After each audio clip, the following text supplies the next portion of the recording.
Hurricane Headquarters, sponsored by Entergy. Well, 12 News is your hurricane headquarters, and today marks the start of this season. It doesn't take a huge hurricane to cause damage. Beryl made landfall last July with winds of 80 miles per hour. We saw some coastal flooding and tornado damage nearly 2 hours inland. Good evening, Southeast Texas. I'm Ebony Coleman. Emergency managers say this is a perfect time to start thinking about your storm plan. Sign up for those notifications from the Southeast Texas Alerting Network or STAN and buy your supplies. You know, make sure that you have enough food, a manual can opener. We don't have electricity, so you want to make sure that you have a manual can opener to utilize your flashlights, your batteries, extra batteries, packing your important documents and information.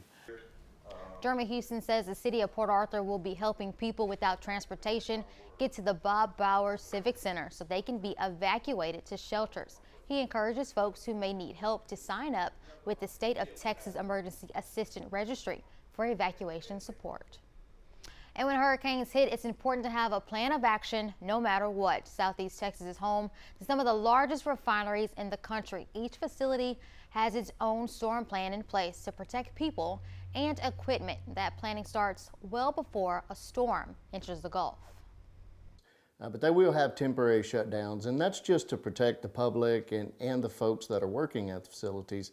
That's to protect them from any leaks or anything, any explosions, fires, things that are hard to contain anyway, but especially whenever you only have essential personnel inside the facility. So it's safety as well as awareness.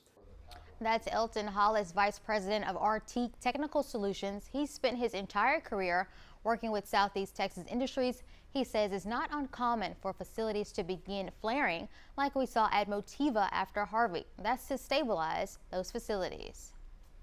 And what you're doing is you're shutting some things off that aren't essential to the operations. And it's taking your backup power systems, and one, you want to test them beforehand so that you know that they actually work.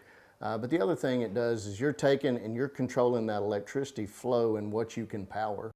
Hollis says the response will vary based on the storm and whether it's a high wind or a flooding event. It could be as simple as tying down scaffolding or adding sandbags around critical equipment. And we want to let you know our 12 News Hurricane Special is airing this Thursday, June 5th.